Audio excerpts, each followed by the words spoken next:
नमस्कार, गुमनाम कथाहरूमा यहाँलाई स्वागत छ। आज पनि अर्को एउटा कथाको साथमा हामी उपस्थित भएका छौँ। आजको कथाको शीर्षक रहेको छ अन्जु र यो कथा लेख्नु भएको छ लेखक अश्विन नेउपानेज्यूले। योभन्दा अगाडि पनि हामीले उहाँको लेखमा रहेको 3वटा कथा लिएर आइसकेका छौँ। पहिलो कथा रहेको थियो फुल, जुन चाहिँ नारी हिंसामा आधारित कथा रहेको छ। हामीले यो कथाको लिङ्क डिस्क्रिप्सनमा राखिदिएका छौँ, तपाईँले सुन्न सक्नुहुनेछ। त्यसगरी उहाँको दोस्रो कथा हामीले गरेका थियौँ, जुन कथाको शीर्षक रहेको थियो पुनर्विवाह। यो कथाको लिङ्क पनि हामीले डिस्क्रिप्सनमा राखेका छौँ। त्यस्तै गरी उहाँको तेस्रो कथा हामीले गरेका थियौँ वेश्यालयकी रानी। यो कथाको लिङ्क पनि तपाईँले एकै ठाउँमा भेट्न सक्नुहुनेछ डिस्क्रिप्सनमा। र आज भने तपाईँले थाहा पाइसक्नुभयो, हामीले लिएर आएका छौँ अन्जु, जुन एउटा प्रेमिकाको लागि लेखिएको कथा रहेको छ र अन्तर्जातीय प्रेममा चाहिँ आधारित रहेको कथा रहेको छ। तपाईँको लागि यो कथा अब हामी सुरु गर्छौँ र तपाईँले कथा सुन्ने बेलामा सुनिसकेपछि या सुन्दा सुन्दै लाइक, कमेन्ट एन्ड सब्सक्राइब यो चाहिँ नबिर्सिनुहोला। यदि पहिलेदेखि गरिरहनु भएको छ भनेदेखि तपाईँलाई शिर निहुराएर नमन पनि गर्न चाहे र यो माया सधैँ कायम राखिदिनु होला। तपाईँको माया भनेकै लाइक, कमेन्ट एन्ड सब्सक्राइब हो, जसले हामीलाई अझ उत्प्रेरित गर्दछ कथा ल्याउनको लागि, कथा वाचन गर्नको लागि। यो साथ कायम रहनेछ भन्ने आशा राख्दै आजको लागि लेखक अश्विन नेउपानेज्यूले लेख्नु भएको कथा अन्जु म यमनले सुरु गर्न चाहन्छु।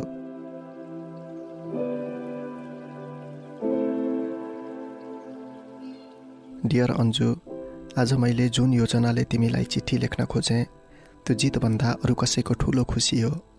थाहा छ, मेरो निर्णयले तिमी फेरि एकपटक टुक्रा टुक्रा हुनेछौ। फेरि मेरो निर्णय नसुनाइरहन पनि सक्दिनँ। म स्वार्थी हुन चाहेँ। यसको मतलब यो होइन कि यहाँभन्दा अझै स्वार्थी बनौँ। निकै मुस्किलले लेख्दैछु।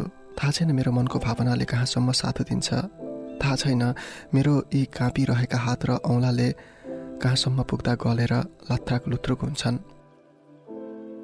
तर मैले हिम्मत गरेको छु। मनको हरेक आवाज एक सेतो पान्नामा कालो मसीले कोरेर तिमीसम्म पुर्याउनेछु। मन त थियो रगतको मसीले आफ्नो मनको आवाज कोरेर तिमीलाई पठाइदिउँ, तर सक्दिनँ। म सक्दिनँ। मेरो भौतिक शरीरमा अरू कसैको हक बाँधिएको छ। हिजो तिम्रो हो भन्ने म आज मन तिमीलाई दिएर तन अरू कसैको साथमा जिउँदो लास जस्तै पसारिरहेको छु। विवाह गरेको 3 महिना झन्डै बितेको छ। यही 3 महिनाको वैवाहिक जीवनले धेरै कुरा सिकाएको छ। हाँस्न सिकाएको छ, अरूको लागि बाँच्न सिकाएको छ, यस्तै धेरै कुरा सिकाएको छ। हुन पनि जीवन सम्झौता हो नि, होइन र? हरेक पल, हरेक प्रहर सम्झौता गरेर अगाडि बढ्नुपर्ने। फेरि कुनै सम्झौता त यति भयानक हुन्छन् कि अगाडि होइन पछाडि धकेलिरहेको हुन्छन्। कतै तिम्रो अनि मेरो बीच यस्तै सम्झौता त भएन? होइन, तिमीसँग होइन सम्झौता। सम्झौता त मेरो अरू कसैसँग भयो, जसले अगाडि बढाउन खोजेको हरेक पाइला पछाडि धकेलिदिन खोज्छ। म अब मेरो निम्ति बाँच्न चाहन्छु, स्वतन्त्र भएर बाँच्न चाहन्छु। कठोरतापूर्वक निर्णय गरेर फेरि आफै हारिदिन्छु। आफ्नो लागि बाँच्ने तिर्खाले म एकदमै खहरिएको छु, तर सक्दिनँ। हुँदैन। फेरि कसैको जिन्दगी बिगार्ने अधिकार पनि त मलाई छैन नि, होइन र? उसो त म के गरौँ? उसैको निम्ति बाँचौँ? के स्वतन्त्रतापूर्वक बाँच्न पाउने मेरो अधिकार छैन? कि मेरो जिन्दगी होइन? कति भयानक अनि दर्दनाक कहानीहरू पनि दिन्छन् जीवनमा। मनभित्र अनगिन्ती पीडाका पहाड उठाएर फिस्सा हाँसेको अभिनय गर्नै पर्ने। मैले अरूको निम्ति बाँच्ने कुरा गर्दै गर्दाखेरि बुद्धिमान मानिसले जस्तै गरी तर्क गरौली तिमीले। त्याग्नै जीवन होइन र? म तिम्रो बुद्धिमानीसँग, तिमीले राख्ने धारणा, तिम्रो हरेक तथ्यसँग परिचित छु। फेरि मैले के त्याग नै गरेको छैन त? उसो त मैले सानोमा नयाँ गुडिया खोजिन, टुटेफुटेको खेलौना अनि फालिएको चप्पल, गोट्टा र ठेक्का, फालिएको रित्तो बट्टासँग भाँडाकुटी खेले। के यो त्याग थिएन? परिवारको हैसियत नभएको कुरामा दाबी नगर्नु त्याग होइन र? स्कुल जाँदाखेरि कापी सकिएपछि फेरि पेन्सिलले लेखिएको भाग मेटाएर त्यसमै लेख्न सकेँ। लेखेर अलिकति बाँकी अनि अलिकति खाली भएको पेजमा तलसम्म लेखेर सकाएँ। के यो पनि एउटा त्याग थिएन र? साथीहरूले नयाँ कपडा लगाएर हिँड्दा मैले मेरो आमाले धोएर सुकिलो बनाइदिएको त्यो पुरानो कपडामा रमाएर हिँडेँ। यस्ता कयौं उदाहरण छन्। तर सबै लेखेर तिमीलाई पढ्नको लागि असहज गराउन मैले चाहिन। तर म यो घमण्डको साथ भन्छु कि हामी सामान्य परिवारमा जन्मनेहरू बच्चैदेखि धेरै कुरा त्याग गर्दै अगाडि बढेका हुन्छौँ। सायदै त्यसैले होला जीवनको हरेक मोडमा त्याग हामीले नै गर्नुपर्छ। मानौ कि भगवानले त्याग गर्ने हिम्मत हामीलाई मात्रै दिएका छन् अनि त्यसको भागीदार हामी मात्रै हो। सपना होस् या विपना, पहिले परिवारको खुसी हेर्नुपर्ने अनि मात्रै आफ्नो। यो जिन्दगी त कोठामा कैद गरिएर राखिएको कठपुतली जस्तै अरूको इसारामा हिँड्नुपर्ने, कयौं कुरा सोचेर मात्रै मुस्कुराउनु पर्ने।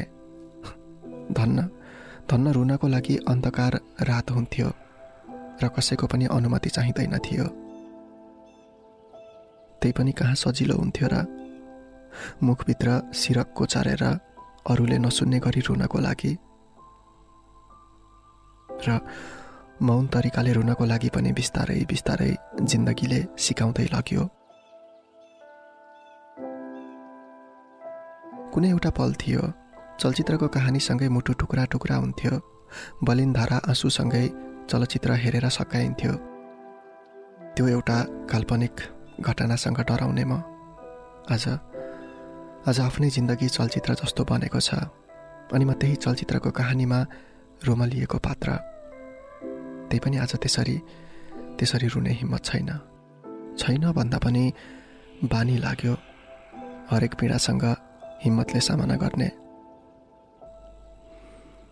कुनै सजिलै सामना हुन्छन् त कुनै निको नहुने घाउको खोट जस्तै मुटुमा दाग बसिरहने, अर्थात् मुटु चस्काइरहने, झस्काइरहने, यस्तै। मैले जिन्दगीलाई जुन तरिकाले परिभाषित गरे पनि भोगाइ अनुसार नै जिन्दगीको परिभाषा बन्छ। तिम्रो भोगाइ तिम्रो जिन्दगी, मेरो भोगाइ मेरो जिन्दगी। मैले पीडाको कुरा गरिरहँदाखेरि सोचौली जीवनमा खुसी कहिले पनि रहेनछ। यस्तो पनि हुँदैन जिन्दगीमा। कहिलेकाहीँ त सानै कुरामा पनि मन बिछिट्टै रमाउँथ्यो। कहिले स्कुलमा गुरुले स्याबासी दिँदाखेरि खुसी मिल्यो, त कहिले घरमा गरेको कामको जस मिल्दाखेरि खुसी लाग्यो।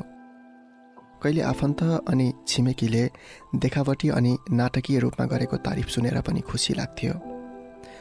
कहिले साथीसँग घुम्न अनि खेल्न जाँदाखेरि रमाइलो लाग्थ्यो, त कहिले त स्कुलको परीक्षामा पास हुँदा अनि अगाडि आउँदा पनि बिचिट्टै खुसी मिल्ने।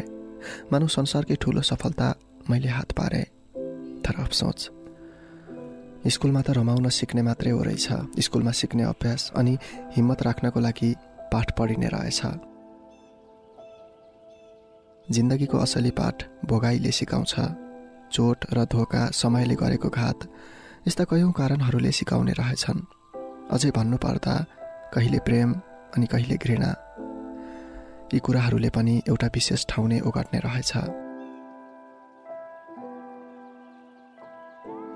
सैद्धान्तिक तर्फबाट +2 पास गरेपछि खोइ कताबाट सोचाइ आयो प्राविधिक क्षेत्रतिर लाग्ने, जहाँबाट जसरी आए पनि त्यो अन्तरआत्मादेखि निस्किएको एउटा सोचाइ या भविष्यको लागि देखिएको एउटा सपना थियो। तर जे थियो यथार्थ थियो, सत्य थियो। यही सपना पूरा गर्नको लागि आफ्नो गाउँठाउँ छोडेर सहरतिर झरेको थिएँ। अझै खुलाएर भन्नुपर्दाखेरि त्यो सहर जुन सहरमा एकपटक सानो हुँदाखेरि गएको थिएँ म। तर खास त्यहाँको विशेष ठाउँहरू केही पनि मलाई याद थिएन। त्यसैले पहिलो पटक नै गएको जस्तो महसुस भएको थियो। त्यो रमाइलो गाउँ छोडेर पहिलो पटक सहर झर्दा मनले कसो कसो प्यारा चिजहरूको सामिप्य खोसिएको जस्तो महसुस गरेको थियो। खोसिएको होइन, जान गुमाएको रहेछु सहरका रङ्गीन सपनाको आश देखाएर। समयले ती मिठा पलहरू बिर्साउने बनाउँदै थियो। कसो केही महिना त आफ्नै गाउँठाउँ, आफ्ना प्यारा मान्छे, आफ्नो हक लाग्ने हरेक चिजको याद आएर निकै सताउने गर्थ्यो। तर यो पनि केही समयको लागि मात्रै रहेछ। दुःखको पल होस् या सुखको नै किन नहोस्, मैले आफ्नो डायरीमा केही शब्द कोरेर मन भुलाउने गर्थेँ। कहिले कथा, कहिले शायरी, कहिले मुक्तक, कहिले गीत, त कहिले काल्पनिक प्रेम सन्देशहरू पनि लेख्ने भएको थिएँ। मैले काल्पनिक रूपमा कसैलाई सम्बोधन गरेर प्रेम पत्र लेख्दा साथीले भेटाएर कसो मेरो बदनाम नै भएको थियो। त्यही बदनामीबाट आफू अब केटाकेटी रहेन भन्ने कुरा पनि मैले बुझेको थिएँ। उसो त मैले त्यसपछिको दिनमा पनि फेरि एकपटक हुँदै नभएकी, नामै थाहा नभएकी एउटी काल्पनिक प्रेमिकालाई चिठी लेखेँ।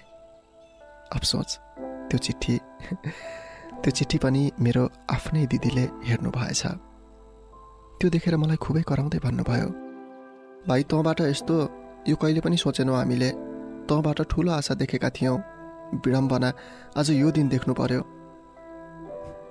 तिमीलाई थाहा छ अन्जु, त्यही दिनदेखि मैले कहिले पनि प्रेम पत्र लेखिनँ, तर आज लेख्दैछु।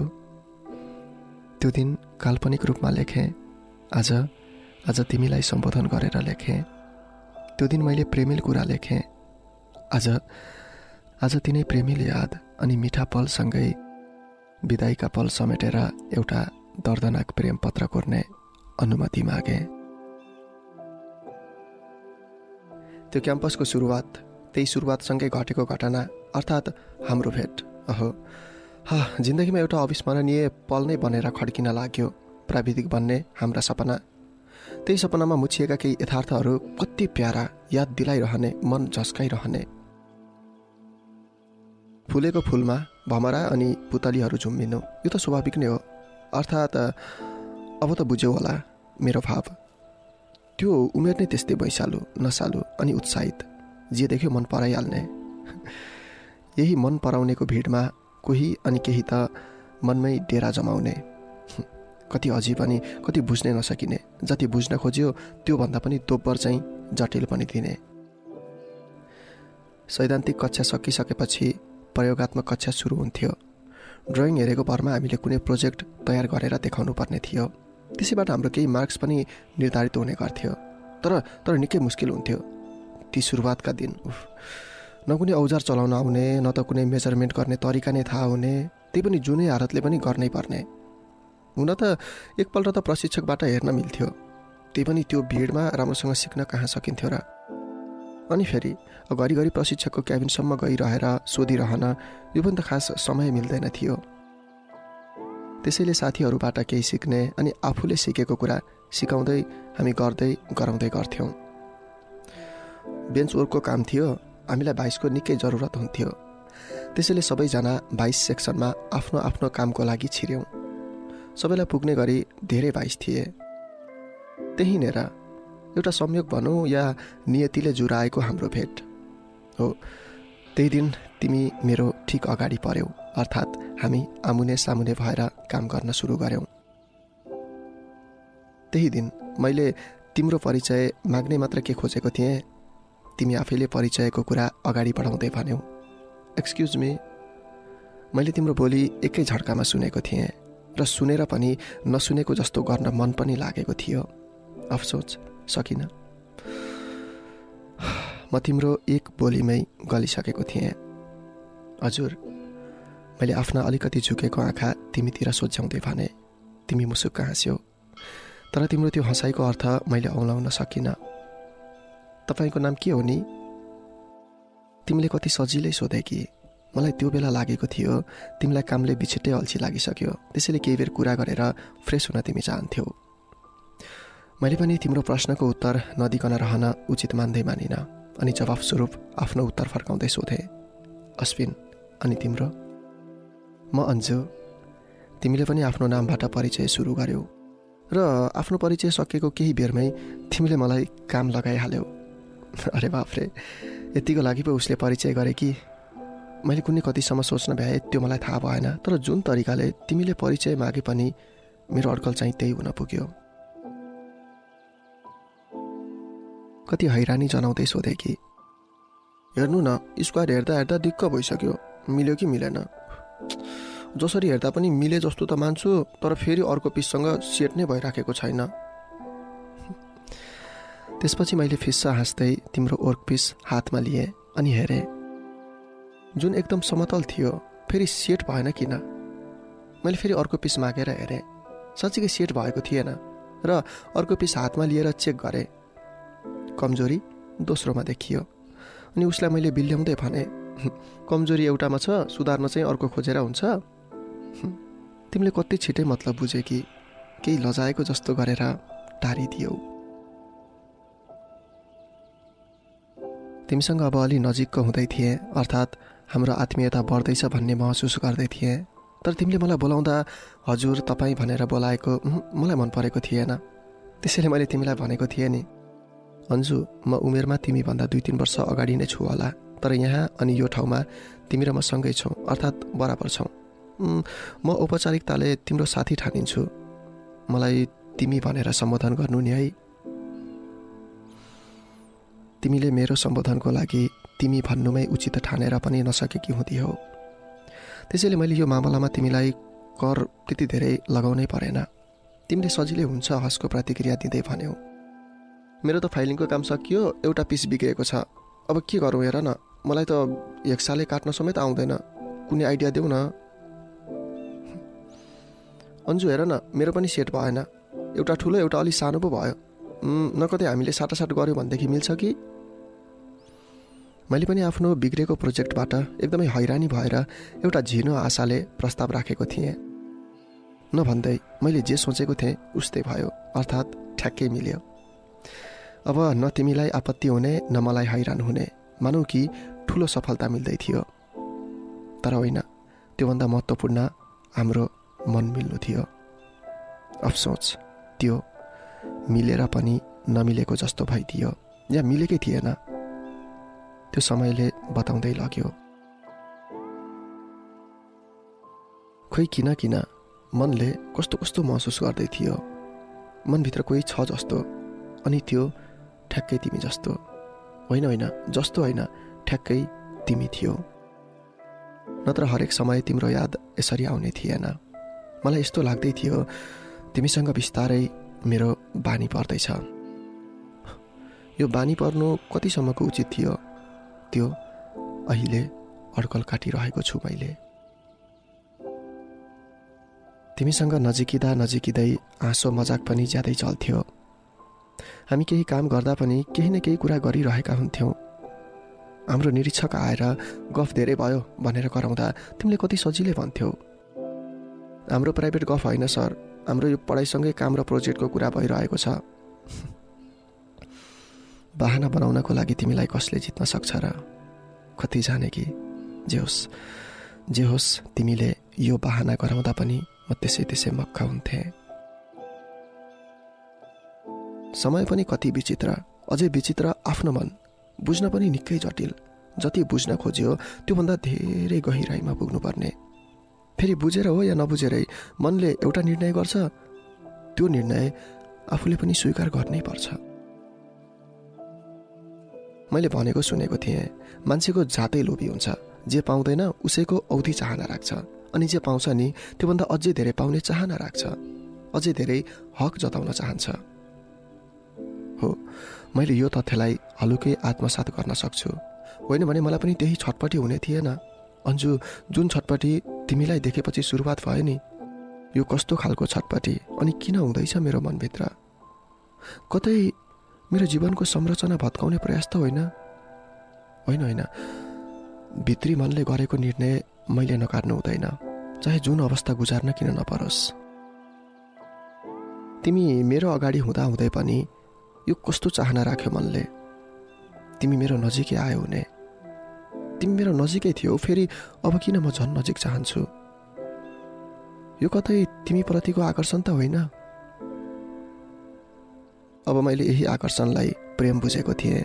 हुन पनि प्रेमको पहिलो सुरुवाती आकर्षणता नै होइन र? चाहे त्यो सुन्दरतासँग होस् या चाहे व्यवहारसँग होस्, जे होस्, प्रेम त प्रेम हो, जुन कुरासँग पनि हुन सक्छ नि। हो, ठ्याक्कै यस्तै आकर्षणता मेरो मनभित्र पनि भरिन लाग्यो। तिमीप्रति भरिन लाग्यो भन्दा पनि भरियो। मैले हिजो काल्पनिक लेख लेख्थेँ एउटा अपरिचित प्रेमीको नाममा, तर अन्जु आज मनले हरेक समय तिम्रो निम्ति कयौँ कुरा बोलिरहेको हुन्थ्यो। मेरो मौनताभित्रको त्यो साङ्केतिक आवाज तिमीले बुझ्यौ या बुझ्न सकेनौ, या त बुझेर पनि बुझ पचाइदियौ। तर जब नबुझेको भान तिम्रो मनले देखाउँथ्यो नि, कसम आफैले आफैसँग गुनासो गर्थे। के साँच्चीकै तिमीले मेरो मनको आवाज नबुझेकै हौ त, या बुझ्नको लागि उचित ठानेनौ? तिमीले जुन रूप र जुन अर्थमा मेरो तिमीप्रतिको व्यवहारलाई लियौ नि, मलाई केही पनि फरक परेन। मैले प्रेम गरिरहेँ, एकहोरो भए पनि गरिरहेँ, किनकि मलाई यसैमा सन्तुष्टि मिल्थ्यो अन्जु। अनि त्यही सन्तुष्टिमा स्वर्ग। तिमीले बुझे पनि नबुझे पनि मेरो मनले तिमीसँग प्रेम गरेको थियो। एकहोरो नै भए पनि मिठो प्रेम भएको थियो। त्यही प्रेमले मनभित्र अनेकौं सपना भर्न लागेको थियो, जुन सपना तिमीसँग जोडिएर मात्रै पुरा हुनेवाला थिए, अर्थात् तिम्रो समीपतामा मात्रै रहेर पुरा हुनेवाला थिए। जीवन हो, जीवनको दुई पल, एउटा खुसी अनि अर्को दुःखले बेरिएको हुन्छ। दुखी हुनको लागि कयौं बाटोहरू भेटिन्छ। खुसी हुनको लागि केवल मनैले चिताएको प्यारो चिजसँगको समीपता अनि मिठो कल्पना अनिवार्य छ, जसमा तिमी पनि मेरो प्यारो अनि मिठो सपनाको एउटा कारण हौ। थाहा छैन मेरो जिन्दगीमा तिमी छौ या छैनौ, भए पनि नभए पनि, छैनौ अनि होइनौ भन्नको लागि मैले सक्दिनँ, किनकि तिमीलाई मेरो जीवनबाट पर बनाउने, अर्थात् मबाट तिमीलाई अलग छौ भन्ने कल्पना गर्न सक्ने हिम्मत मभित्र छैन। अन्जु, मैले सोचिनँ, अर्थात् मबाट टाढा छौ भन्ने कल्पना समेत मैले कहिले पनि गरिनँ। यसको मतलब तिमी सधैँ मसँगै थियौ त? थिएनौ अन्जु, तिमी थिएनौ। 3 महिनाको त्यो हाम्रो प्री ट्रेनिङमा पनि तिमी मसँग थिएनौ, अनि हप्तै पछिको डेमो क्लासमा पनि तिमी मसँग थिएनौ। थियो त केवल मेरो अगाडि, मेरो सामुन्ने, तर मसँग होइन। यदि मसँग हुन्थ्यो भनेदेखि मेरो मनको हरेक कथा आफैले पढ्ने थियो होला। अफसोच, मेरो सामुन्ने हुँदाहुँदै पनि मैले आफ्नो भावना तिमीलाई बताउन सकिनँ। त्यो मेरो नै कमजोरी हुन सक्छ। यसको दोषको भारी तिमीलाई बिल्कुल बोकाउन चाहन्न र सक्दिनँ पनि। मैले तिम्रो साथमा खोइ थियो नै के, अर्थात् कुन कुराले मलाई तिमीप्रति आकर्षण गर्यो अनि तिमीप्रति यसरी छुट्टिन मुस्किल हुने लगाम बस्यो। तर जे कुराले तिमीप्रति मलाई आकर्षण गरे पनि आखिर गरेको त हो नि। तिमीलाई अजम्बरी नछोड्ने एकहोरो प्रेम मैले गरेको हो। फरक यति हो कि मैले प्रेम गरिरहेँ, तर तिमीले मेरो प्रेमलाई बिल्कुलै व्यवस्था गरिरहन सक्यौ। हुन त बुझिन भन्ने सोच पनि गरौली, किनकि म तिम्रो बुद्धिमानीसँग परिचित छु। तर तिमीले नबुझेकी होइनौ। यदि त्यसो नै हो भने किन सबै साथीहरूले बुझे त मेरो तिमीप्रतिको प्रेम? मनमा तिमीलाई सजाउनु अनि मनमा नै तिमीलाई नपाएरै पनि गुमाउने डर जमाउनु, यो पनि प्रेम थिएन र? हरेक पल हरेक प्रहर तिमीलाई सोच्नु कि यो चाहिँ प्रेम थिएन? हरेक सानो ठुलो सपनामा तिमीलाई कल्पना गर्नु, यो चाहिँ प्रेम थिएन अन्जु? हरेक समय तिम्रै समीपतामा रहन खोज्नु, यो चाहिँ प्रेम थिएन? यदि थिएन भने भन, यसलाई कुन उपनाम दिउँ? अन्जु, मैले अब वास्तविकतालाई अलिकति बदल्दै पुनः फेरि त्यही पलमा केन्द्रित गराएर त्यही पलसँग रहेर केही लेख्न लाग्दैछु। जुन पल मेरो जीवनको एउटा मिठो पल थियो। मैले गरेको प्रेमको केही आशा थियो, अर्थात् मलाई आशा दिलाउने, सपना देखाउने अनि कसैलाई एकहोरो गरेको प्रेममा पनि मिठास छर्दै कसैको निम्ति हाँस्न सिकाउने प्रेमको एउटा सानो आशा पलाएको दिन थियो। तिमीलाई अब त थाहा भएको होला नि कुन दिन होला भनेर। तिमीलाई थाहा भए पनि नभए पनि अब म बताउँदैछु अन्जु, सुन। त्यो त्यही दिन थियो जुन दिन हाम्रो प्री ट्रेनिङ सकिएको दोस्रो दिन थियो। त्यो सँगसँगै मेरो खास दिन अर्थात् मेरो जन्मदिन। मेरो जन्मदिन अझै विशेष दिन बन्यो किनकि यही दिन थियो मैले गरेको प्रेममा राहत मिलेको दिन। म प्रति तिम्रो मनमा रहेको धारणा, मेरो निम्ति तिम्रो प्रेम, आहा, मरिसकेको आशाबाट पुनः एउटा अर्को जीवित आशासँगै सुन्दर सपना अनि मिठो प्रेमको जन्म भएको थियो। मध्यरात भएको थियो। मोबाइलमा 12 बजे फोनसँगै बजेको मेसेजको टुन। मेरो जन्मदिनको पहिलो शुभकामना अनि खास शुभकामना। कति मिठो मुक्तकको भाव, मन नै छुने, मुटुमै गड्ने अनि देखेर आँखामै अडिने। बिर्सनै गाह्रो। तिमीले मुक्तकसँगै गाँसेर लेखेकी एउटा छोटो शुभकामना रूपी लेख जुन यस्तो थियो।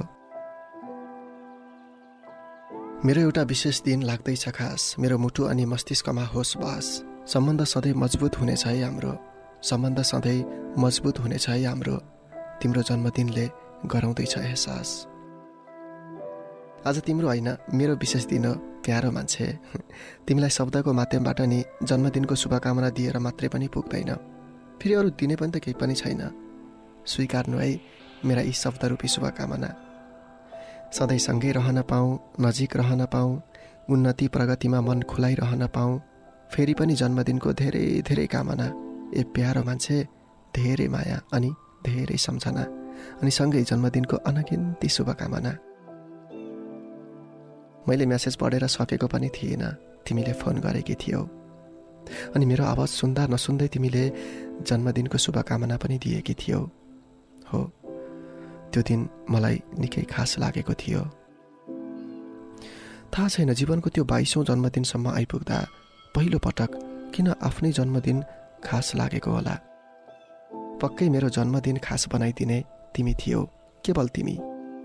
अनि त्यो एक दिन मात्र होइन, मेरो हरेक दिन अनि हरेक पल तिम्रै कारणले खास बनिरहेको थियो। यो कस्तो मन, तिम्रो लागि हाँस्न चाहन्छ, तिम्रो लागि बाँच्न चाहन्छ, तिम्रै लागि रमाउन चाहन्छ, तिम्रै लागि यो मुटु धड्किन चाहन्छ। यही त होला प्रेम। तिमीलाई भेट्दाखेरि ओइ अनि नभेट्दाखेरि खोइ भन्ने बानी जो परेको थियो।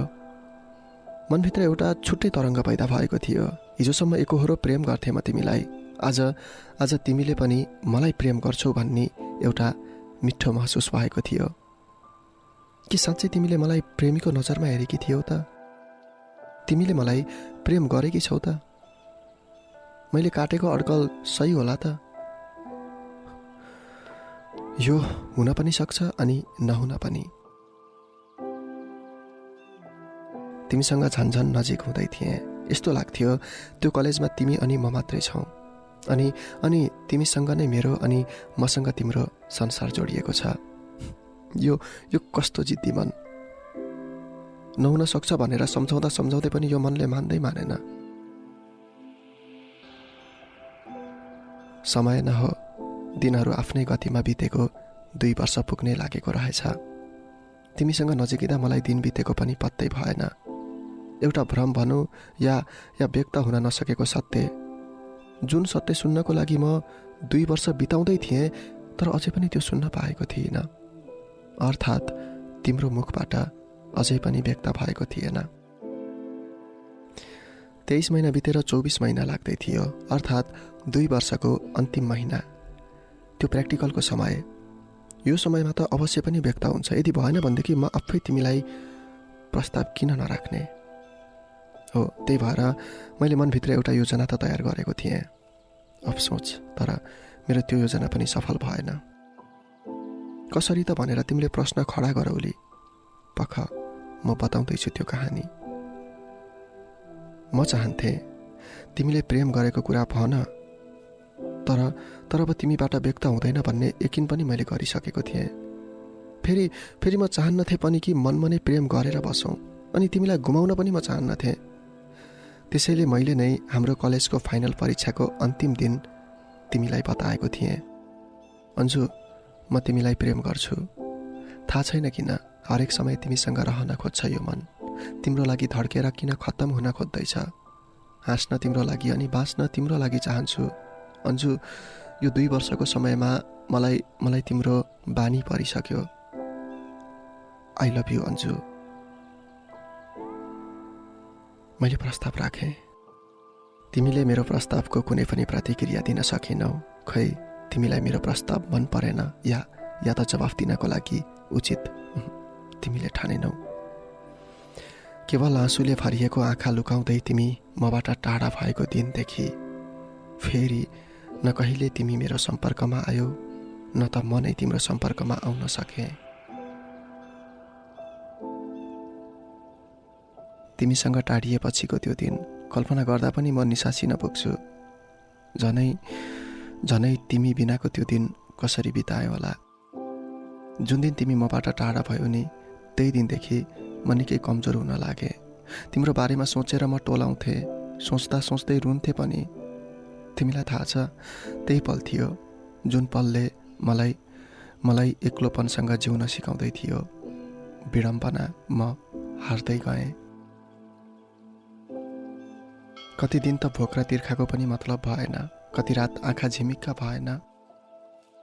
यो कस्तो प्रेम, जुन प्रेमले हाँस्न अनि बाँच्न सिकायो, आज त्यही प्रेमले रुवाउँदै थियो। जुन दिन मैले तिमीलाई सम्झेर आँसु झराले, त्यही दिन थाहा भयो, जसको कारणले धेरै खुसी मिल्छ नि, एक दिन उसैको कारण औधी पीडा पनि मिल्ने गर्छ। मैले पाएको पीडालाई शब्दको माध्यमबाट तिमीलाई बताउन म कसरी सकौँला। देख्नेले त बुझ्न सक्दैन भने तिमी त झन् पढ्ने अनि कोही दोस्रो सुन्नेले कसरी विश्वास गर्ला। तर अन्जु, कसैले विश्वास गरोस् या नगरोस्, तर मैले पीडा पाएकै हो। अन्जु, पल पल जिउँदै रहेर पनि म मरेकै हो। झन्डै मैले आफ्नै अस्तित्व मेटाइन, सायद मेटाउँदै पनि होला। प्रयास पनि मैले गरेकै हो। अफसोच, मेरो प्रयास सफल भएन। कसरी भनौली? रिया हो, रियाको कारण यो प्रयासबाट म असफल भएँ। होलीको दिन थियो। सहर रङले रङ्गीचङ्गी भएको थियो। सबैतिर रङहरूको चमकले गर्दा निकै सौन्दर्य देखिरहेको थियो।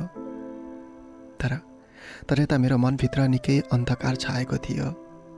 सबै साथीले होली खेल्नको लागि भनेर फोन गरिरहेका थिए। मलाई धेरै रिस उठेको थियो सबैसँग, किनकि म आफू पीडामा एक्लै छटपटाइरहेको थिएँ।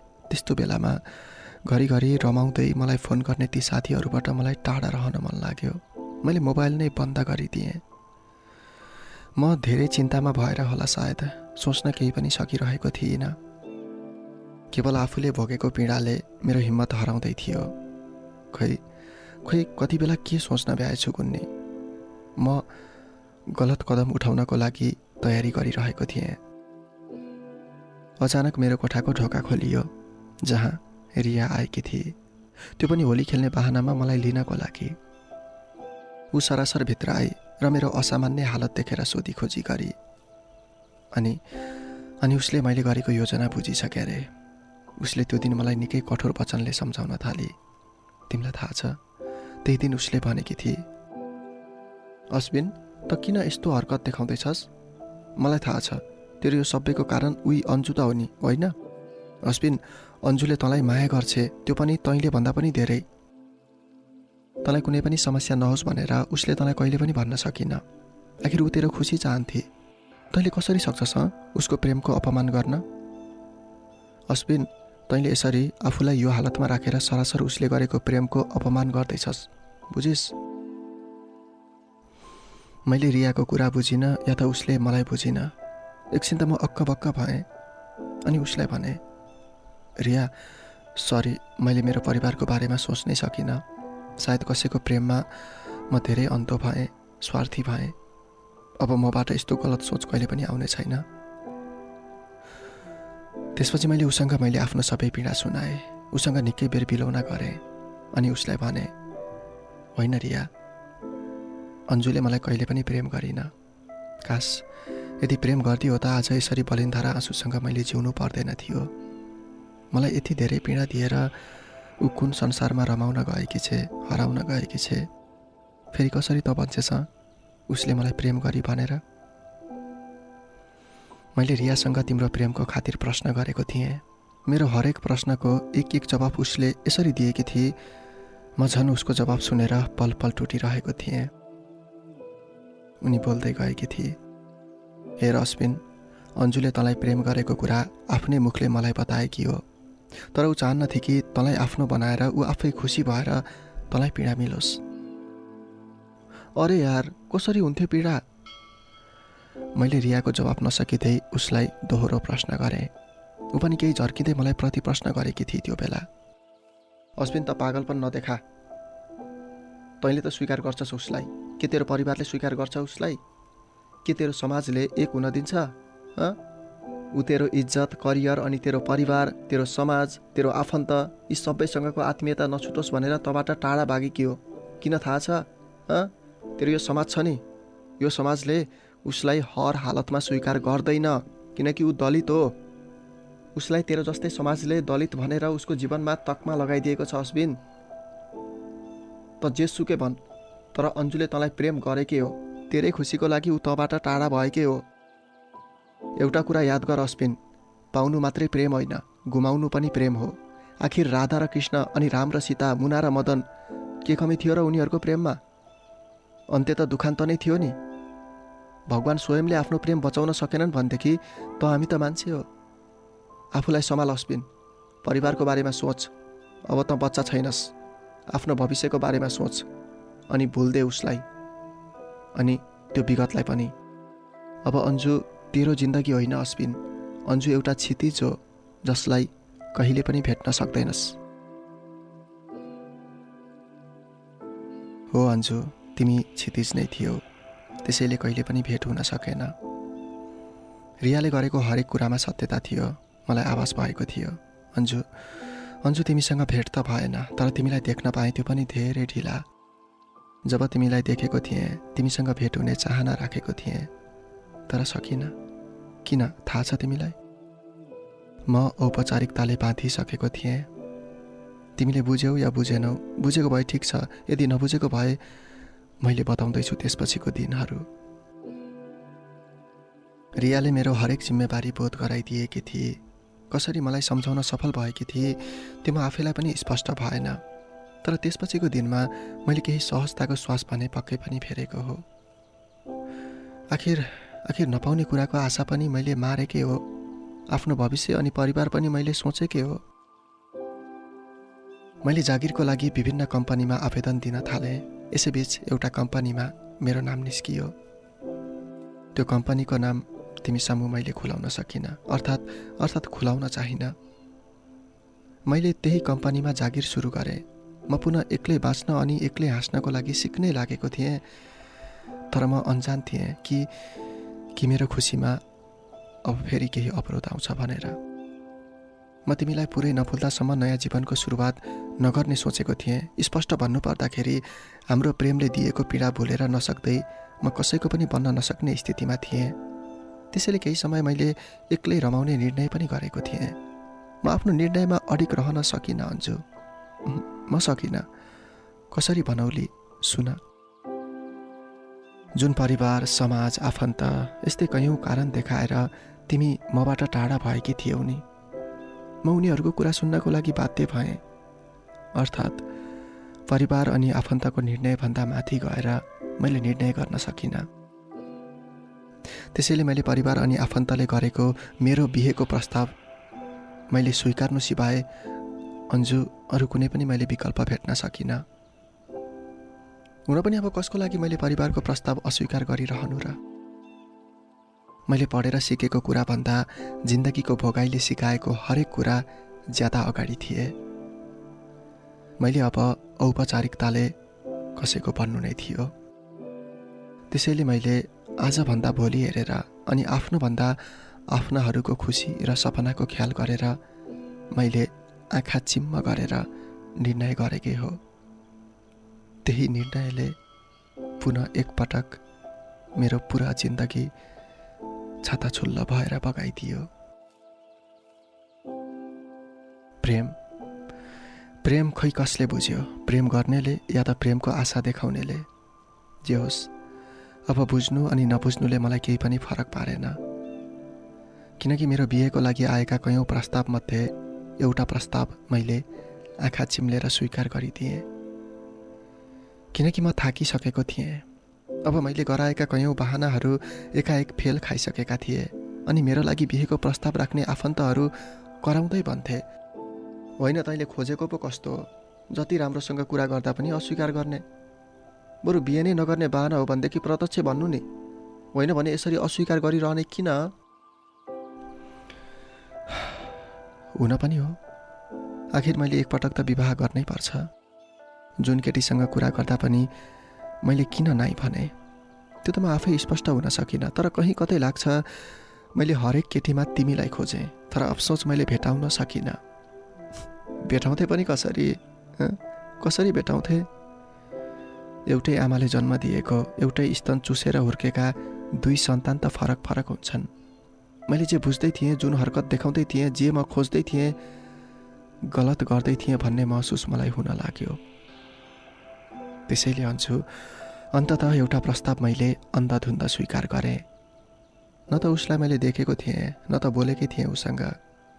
फेरि पनि मलाई उसले अनि उसको परिवारले पहिलेदेखि नै चिनिसकेको भनेर स्वीकार गरेका रहेछन्।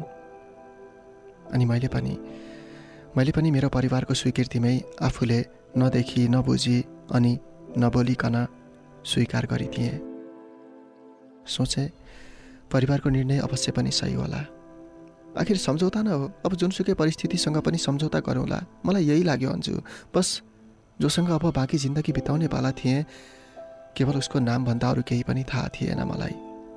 त्यो नाम पनि विवाह गराउने लमीले बताएको भएर थाहा पाएको थिएँ।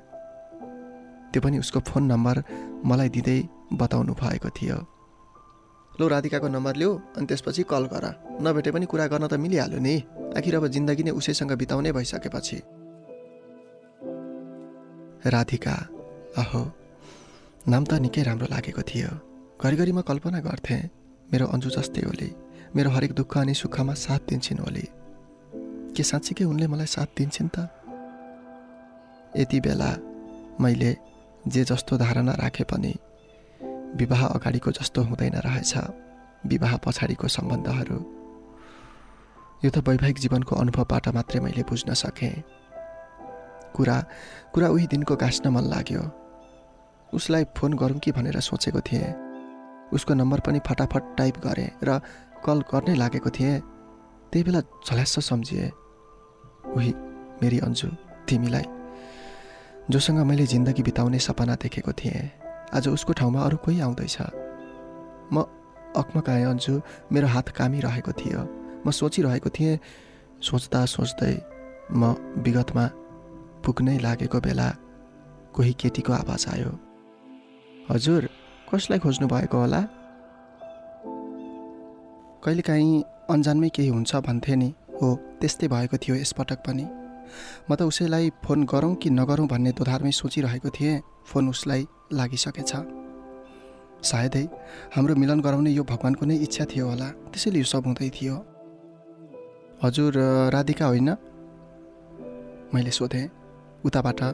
हो नि, तर तपाईँ? त्यसपछि म भन्छु, म अश्विन के। मैले त्योभन्दा धेरै केही पनि भन्नै सकिनँ। उसले आफै उताबाट धेरै कुराहरू सोधे। मैले उसले सोधेको हरेक प्रश्नको जवाब फटाफट दिएँ। म चाहन्थेँ उसलाई आफ्नो सबै विगत बताइदिउँ, तर उसले आफैले यो विषयमा कुन्नी किन सोधिन र उसले नसोधिसकेपछि बताइरहनको लागि पनि अप्ठ्यारो लाग्यो। त्यसैले केही बेर कुरा गरिसकेपछि फोन काटिदिएँ। उसँग कुरा गरेर फेरि अर्को पटक कुरा गर्ने भन्दै फोन काटेको दिनदेखि हरेक दिन उसँग कुरा हुन लागेको थियो। हुन त कुरा एकछिन हुन्थ्यो र जम्मा 7 दिन उसँग बोलेकै भरमा म जन्तीसहित उसको घरमा उसलाई लिनको लागि गएको थिएँ। त्यो समाजको बीचमा मान्छेको ठुलो जमात, अग्निसाँची राखेर 7 फेरो लिएर 7 जुनीसम्म सँगै बाँच्ने, सँगै मर्ने कसम खाएर आउने हरेक दुःख सुख आधी आधी बाँडौँला भनेर उसलाई मैले आफ्नो बनाएको थिएँ। त्यही पनि मैले उसको अनुहार अझै पनि राम्रोसँग देखेको थिइनँ। फेरि पनि यसमा मलाई कुनै पनि गुनासो थिएन। मैले 2 वर्षसम्म प्रेम गरेको मान्छेलाई पराई बनाइदिएको थियो मेरो हातले रङ्गिएको उसको सिउँदोको सिन्दुरले। अनि उसलाई यति नजिक गराएको थियो कि जुन मैले शब्दले बताउन सक्दिनँ अनि म चाहन्न पनि। हिन्दू धर्म अनि शास्त्र अनुसार एउटा विधिपूर्वक हाम्रो बिहे सम्पन्न भयो। सबै रमाउँदै थिए, कसैले गीत गाउँदै थिए, कोही नाच्दै थिए, कोही खाँदै थिए, कोही बिदाईमा रुँदै थिए। तर म भने के गर्दै थिएँ आफैलाई थाहा थिएन, किनकि म एउटा आज्ञाकारी बालक जस्तै जे भन्यो त्यही गर्दै थिएँ। जीवन धेरै लामो छ। अब आफ्ना दुःख सुख बाँड्नको लागि, आफ्नो एउटा छुट्टै संसार बसाउनको लागि जीवनसाथी पाएको त्यो दिन म खुसी हुनुपर्ने दिन थियो नि। त्यसैले हो या साँच्चीकै म भित्रैबाट खुसी थिएँ, या त नाटकीय या देखावटी रूपमा म खुसी हुँदै थिएँ। तर जे होस्, म घरिघरि खुसी देखिएको थिएँ रे। मलाई मेरो हावा साथीहरूले जिस्काउँदै खै के पो भन्दै थिए। हाम्रो त्यो बिहेको सबै विधि सकिएर उसलाई आफ्नो घरमा भित्र्याएको थिएँ। अब उसँग म झन्झन नजिक थिएँ, यति नजिक थिएँ कि चाहेर पनि अब म भाग्न मिल्दैन थियो, ऊबाट टाढा हुन मिल्दैन थियो। उसलाई बिहेको पहिलो रात धेरै पीडाले हो या असहज महसुस भएर हो, ऊ रोइरहेकी थिए। उसको आँखाबाट झरेको आँसुले, रुचेको उसको सारीले यो सबै बताइरहेको थियो। ऊ निउरी मुन्टी लगाएर सुक्क सुक्क गरिरहेकी थिए। म भने उसलाई साथ दिनुपर्ने हो। उसलाई नरौ न, म छु नि अब तिम्रो, मैले भन्न सक्नुपर्ने हो। उसको आँसु मैले पुछिदिन सक्नुपर्ने हो। तर मैले किन सकिनँ। मैले अब आफूलाई योभन्दा कति ढाँटिरहनु। आफ्नै कोठामा, आफ्नै बिस्तारामा नवविवाहित श्रीमती छ, तर म किन पराई स्त्रीलाई सोचिरहेको छु? कतै म गलत त छैन? होइन, हिजोसम्म उसलाई सोच्दा, उसलाई सम्झिँदा गलत नहुने म आज उसलाई सम्झिँदा, उसलाई सोच्दा म कसरी गलत हुन सक्छु? मेरो मनले यदि यस्तै भ्रामिक सोचाइ नदिएको भएदेखि काश म अघि नै उसको छेउ पुगेर उसलाई सम्झाउने थिएँ। तर यिनै भ्रमिक सोचाइले मलाई नजिक जान दिएन। तर फेरि कति दिन भाग्ने त म उदेखि? कि मैले उसलाई बोलाएर म भाग्न मिल्छ त? मिल्दैन। न मेरो कुरा मनसँग मिल्यो, न त मैले रोजेको खोजेको कुरा मिल्दै थियो। आफू र आफ्नो भाग्य अनि मन र आफ्नै विचारदेखि साँच्चै म पीडित हुँदै थिएँ। राधिका, अब तेरो जिम्मेवारी हो, ऊ तेरो संसार हो, ऊ नै तेरो सुख दुःखको साथी हो, ऊ नै तेरो जिउने आधार हो, ऊ नै तेरो नयाँ संसारको जग हो, ऊ नै तेरो जीवनको सहयात्री हो। अब राधिकाको आँसु पुस्नु, उसलाई खुसी बनाउनु तेरो कर्तव्य हो। त आफ्नो कर्तव्यबाट कसरी भाग्न सक्छस्? म भित्रको मबाट एउटा गढिलो सन्देश मैले प्राप्त गरेँ। साँच्चीकै हो पनि, यही नै सत्य थियो। यही सोचेर म उसको नजिक गएँ। मैले उसलाई पहिलो पटक छोएँ। उसको शिरबाट घुम्टो हटाएर उसलाई, नरौ न राधिका, म छु तिम्रो लागि, तिमीलाई कुनै पनि पीडा हुन दिने छैन। बाँच्छु तिम्रै लागि, हाँस्छु तिम्रै लागि, जति पनि दिन्छ तिम्रो लागि समर्पित गर्नेछु। यति भनेर उसलाई मैले आफ्नो छातीमा टाँसिने गरी अँगाल्न पुगेँ। सायदै मेरो स्पर्श अनि मेरो आड भरोसाले उसलाई सुरक्षित महसुस भएर हो या अन्य कारणले, तर उसले रुन छोडिसकेकी थिए। औपचारिकतामा हामी श्रीमान श्रीमती बनिसकेका थियौँ। त्यसैले होला हामी शारीरिक रूपमा पनि नजिक हुन पछाडि परेनौँ। तर अफसोच, आफ्नै श्रीमतीसँग एउटै बेडरुम अनि एउटै ओछ्यानमा हुँदा पनि तिमीलाई बिर्सन खोइ किन मैले सकिनँ। सोच्थेँ उसलाई बिहे गरिसकेपछि उसलाई सम्झिँदा तिम्रो यादलाई म भुल्नेछु। तर मैले सोचेको जस्तो भएन अन्जु। परिस्थिति अलि बेग्लै निस्कियो। मैले हरेक पल, हरेक प्रहर तिमीलाई भुल्ने कोसिस गर्दै मेरो श्रीमतीसँगको सम्बन्धलाई न्याय दिन खोजेँ। तर थाहा भएन म कहाँनिर अनि कति बेला चुकिदिन्थेँ। घरिघरि त लाग्थ्यो मैले जे गरेँ गलत गरेँ। आखिर किन बिर्सेर टाढा भएकी तिमी, मलाई माया नगर्ने तिमी, ओ तिमीलाई भुलेर मलाई माया गर्ने, मेरो हरेक पाइला पाइलामा साथ दिने उसलाई मैले न्यायोचित व्यवहार गर्न किन सकिनँ त? न यसको कुनै कारण थियो मसँग, न सम्बन्धले खुसी नै दियो। केवल औपचारिकतामा सम्बन्ध जसो तसो निप्दै थियो। अन्जु, कुरो त्यो दिनको हो। म आफ्नो गाउँ छोडेर सहर फर्किने बाला थिएँ। म चाहन्नथेँ ऊ पनि मेरो साथमा होस्, तर परिवार अनि ऊ चाहन्थे हामी सँगै हौँ। मैले उसलाई केही पनि नभनिकन आफ्नो तयारी गर्दै थिएँ। अचानक ऊ आइपुगी र भने, तपाईँ अझै तयार भइसक्नु भएको छैन? म त अघि नै तयार भइसकेँ। मैले उसलाई तत्काल सोधेको थिएँ, तिमी तयार के को लागि? उसले कति पनि ढिला नगरिकन जवाफ दिएकी थिए, म तपाईँको श्रीमती हो। तपाईँ जहाँ पुग्नुहुन्छ त्यहाँ पुग्ने अधिकार छ नि मेरो। अनि अर्को कुरा, हाम्रो घर परिवार पनि यही चाहनुहुन्छ, हामी सँगै रहौँ। मैले कसरी नाइ भन्न सक्छु भन्नुहोस् त? उसको जवाब सुनिसकेपछि म मौन भएँ। हुन पनि जिन्दगीभरि सँगै यात्रा गर्ने भनेर हाम्रो सम्बन्ध जोडिएको थियो। म आफै बुद्धु थिएँ। उसलाई प्रश्न गरिरहेको थिएँ र हामी तयार भएर सहरतिरको यात्रामा निस्कियौँ। तर त्यो यात्रामा पनि ऊ साथैमा हुँदा समेत आफूलाई म एक्लो महसुस गरिरहेको थिएँ। हुन पनि बुढापाकाको एउटा भनाइ थियो नि, केसँग खायौ दुधसँग निस्दै, कोसँग गयौ बाबासँग एक्लै। यो भनाइको तात्पर्य तिमीले बुझ्यौ या बुझेनौ, त्यही पनि मैले आफ्नै श्रीमतीसँग रहेर पनि आफूलाई एक्लो महसुस गर्नु कमजोरी मेरै थियो। बिचारी ऊ घरिघरि घुरेर मलाई हेरेको, मेरो बारेमा सोचेको प्रष्ट देखिन्थ्यो। ऊ पनि चाहन्थ्यो होली मबाट एउटा असल श्रीमानको व्यवहार पाउन सकौँ।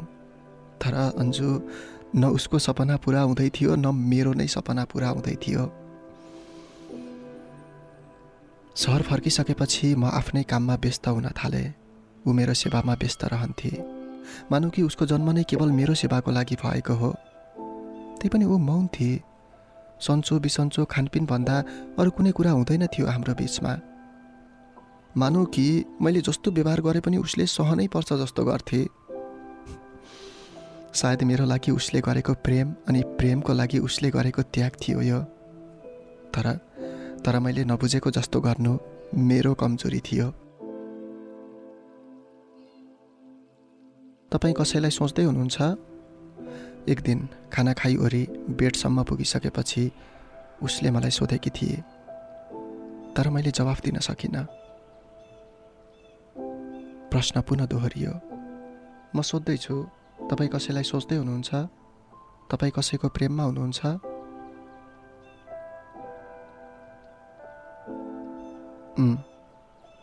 मैले धेरै बोल्न सकिनँ। भन्ने जवाफ मात्रै फर्काइदिएँ।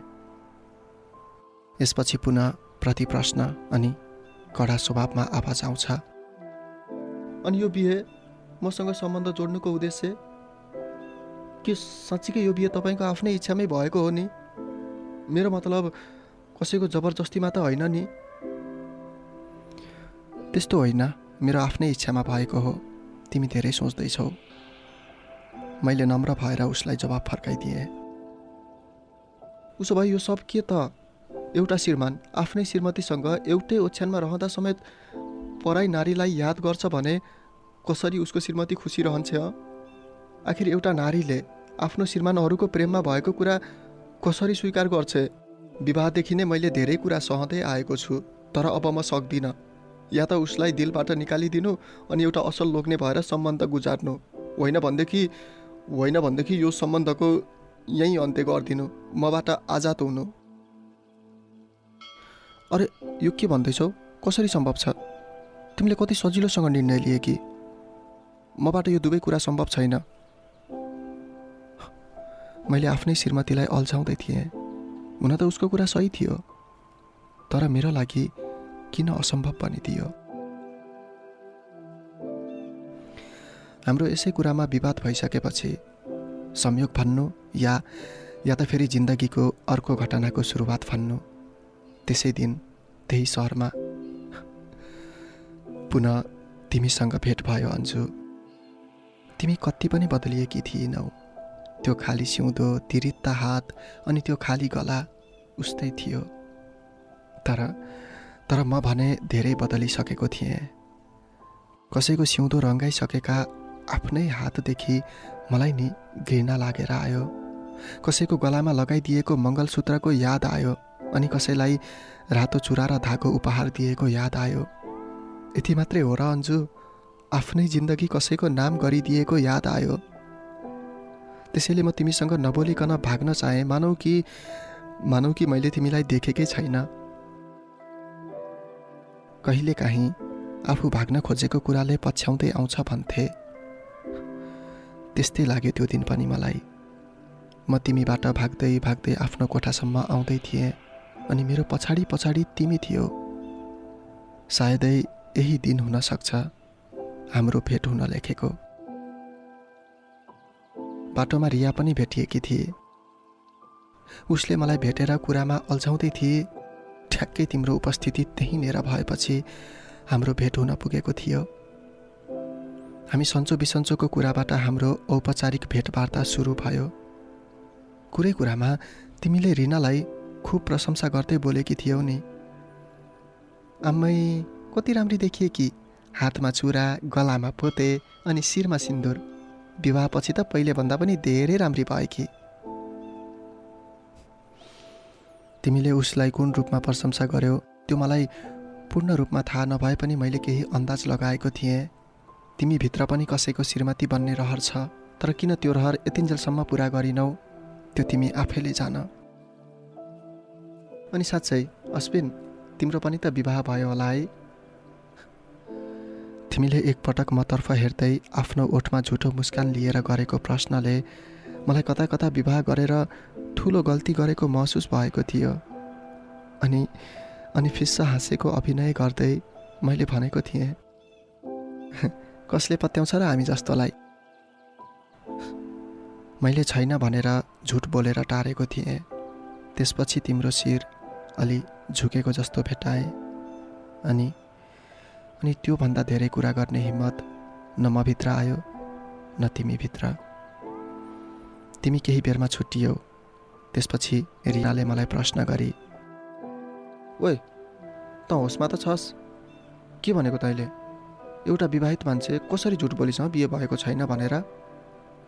कतै अन्जुलाई यो कुराले असर गर्यो भने, फेरि अन्जु तेरो जीवनमा आउने चाहना राखी भने त के गर्छस्? टुटाउँछस् अन्जुको दिल कि घरको श्रीमतीलाई धोका दिन्छस्? अश्विन, सोच है, तैँले गलत पो गरिस् कि जस्तो लागिरहेछ मलाई। रियाले मलाई सम्झाउँदै भनेका यी कुरा झुटा थिएनन्, यथार्थ थिए। हुन पनि हो, मैले न घरको श्रीमतीलाई धोका दिन सक्थेँ न अन्जुलाई बिर्सेर बस्न सक्थेँ। अब अझै कति झुट बोलौँ? किन मेरो दिल र दिमागबाट अन्जु हट्न सकिन त? मैले बारम्बार आफ्नै मनसँग प्रश्न गर्थेँ।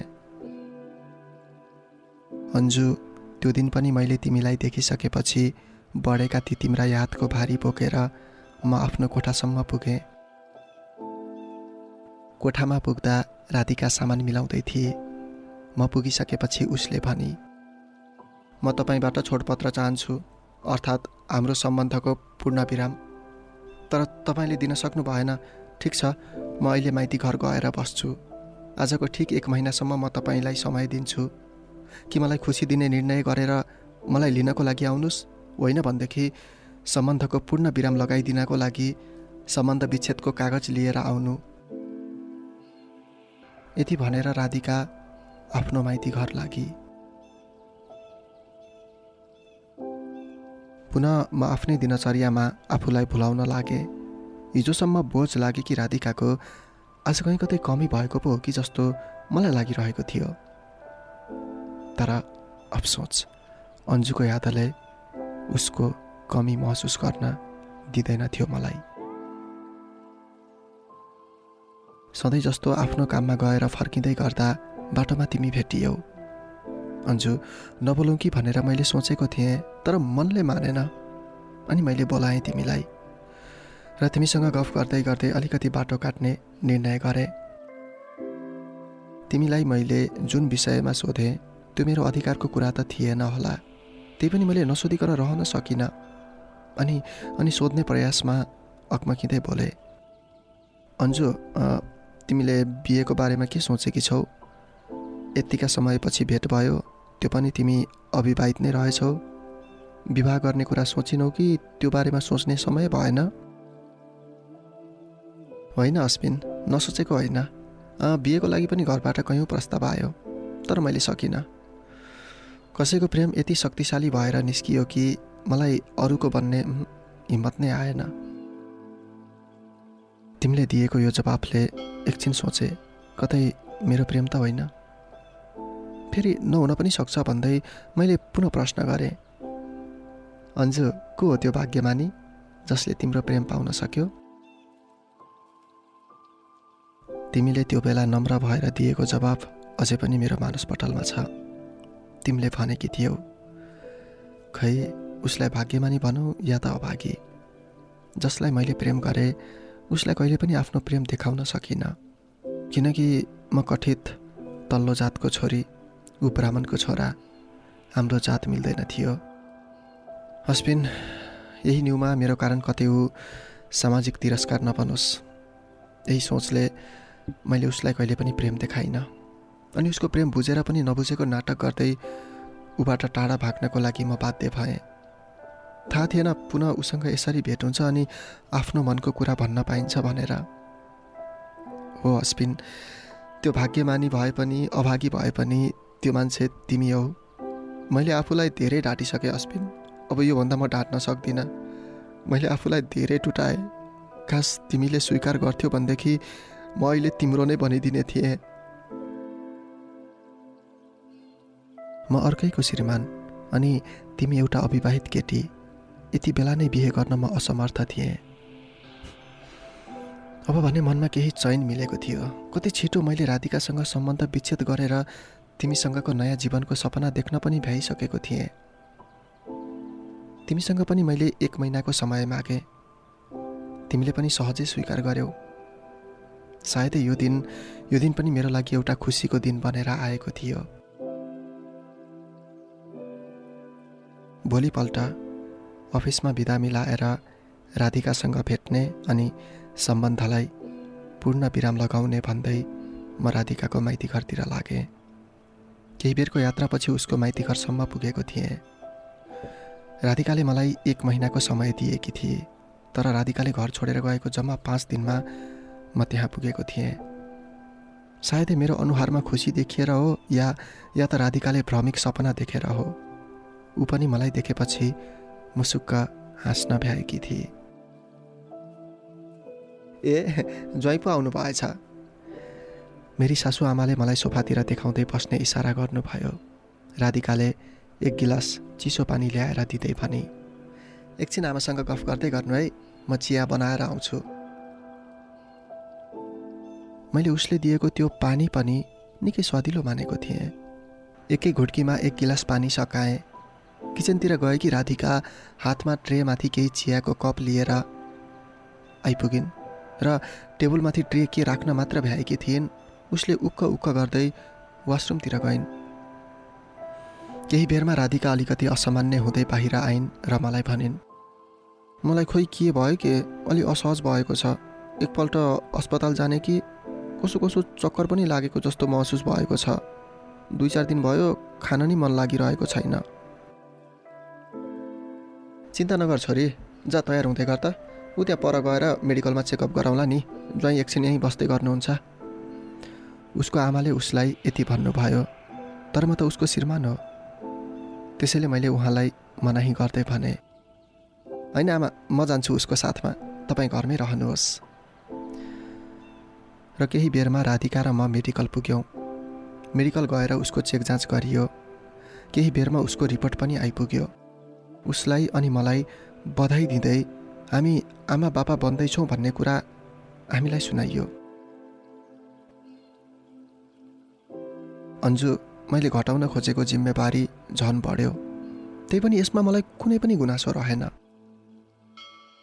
हुन त म राधिकासँगको सम्बन्ध तोडेर अन्जु तिमीसँगको सम्बन्ध जोड्नको लागि आएको थिएँ।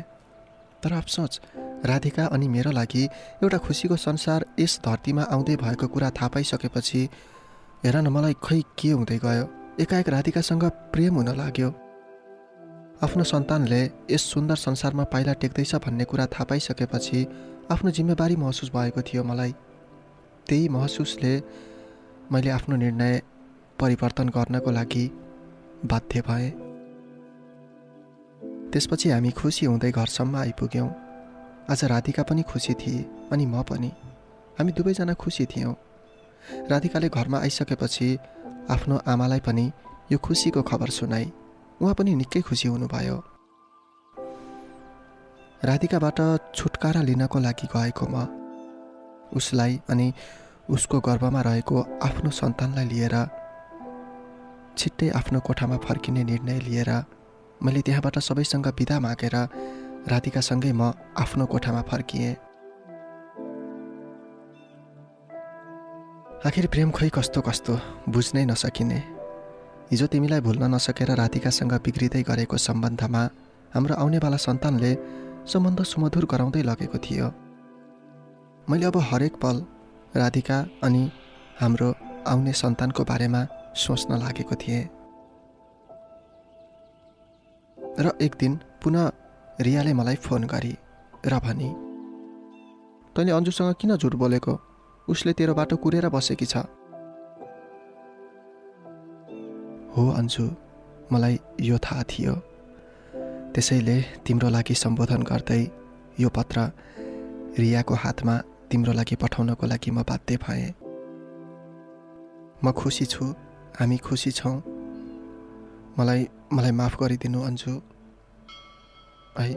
मलाई माफ गरिदिनु। मैले आफ्नो निर्णय परिवर्तन गर्नको लागि म बाध्य भएँ। बाध्य भन्दा पनि जुन निर्णयले हामी तीनजनाको भविष्य राम्रो छ, मैले त्यही निर्णय लिएँ। फेरि एकपटक तिम्रो दिल टुटेकोमा मलाई माफ दिनु। अनि अन्जु, मेरो अनि हामी सबैको खुसीको लागि छिट्टो नयाँ जीवनको सुरुवात गर्नु। धेरै कुराहरू लेखिरहन सक्दिनँ मैले। मेरो यो सन्देश केवल तिम्रो लागि अन्जु। थाहा छ मेरो निर्णय सुनेर तिमी टुट्नेछौ, तर हिम्मत नहार्नु है। मेरो अनुरोध तिमीलाई। तिम्रो बाँकी जिन्दगीको शुभकामना अन्जु। Good by.